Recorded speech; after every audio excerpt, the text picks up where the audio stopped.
As we approached 2026, the fear was that Liverpool would lose their talisman, an all-time great in the form of Mohamed Salah, on a free transfer. Well, the Egyptians signed a new deal and closed out an enthralling individual season for the Reds. He led Arne Slot's team to title glory, taking home the Premier League title back in May.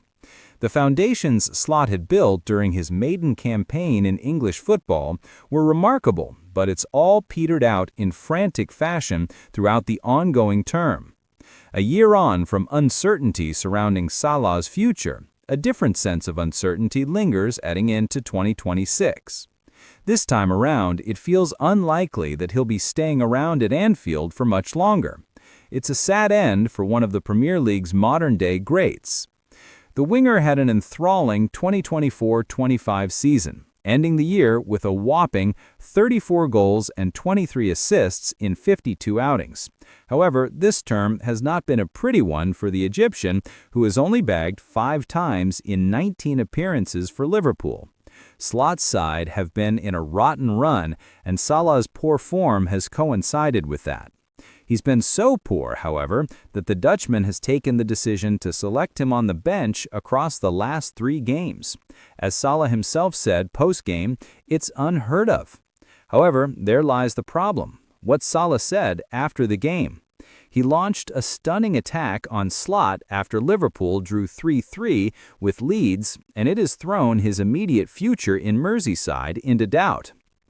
"I'm very disappointed," Salah began. "I've done so much for this club. Everyone can see that. Over years, especially last season, sitting on the bench. I don't know why. It seems like the club has thrown me under the bus. That's how I feel it." The forward continued. "It's very clear that someone wants me to get all the blame. Club promised me a lot in summer. So far, I'm on bench 3 games, so can't say they have kept those promises. I say many times I had a good relationship with the manager, and all of a sudden we don't have any relationship. I don't know why. It seems like someone does not want me in the club. But again, this club, I always support it. My kids will always support it.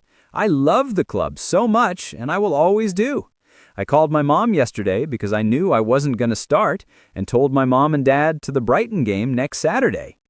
It's thought that one of Salah's main suitors continues to be Saudi Arabia, and it would not be a surprise if he heads off to the Middle East before too long. That's because he's now been totally excluded from the matchday squad for Liverpool's clash with Inter Milan in the week. According to Football Fancast sources, Richard Hughes and co. met after Salah made those comments, and while it initially looked like he could just miss the clash with Inter, he has officially been removed from selection for a short period. Sources suggest that the decision has been taken in consultation with manager Slot in the best interests of the player, the squad, and the club. It's thought that the boss has given the decision his full support. Whether that means that Salah will miss Liverpool's next league game against Brighton next Saturday remains to be seen. But considering the attacker is due to head off to AFCON after that, it's likely this is the last we'll see of him in a Liverpool shirt, at least this year. What the future holds in the long term is currently unknown, but it's certainly not looking good for either player or manager right now.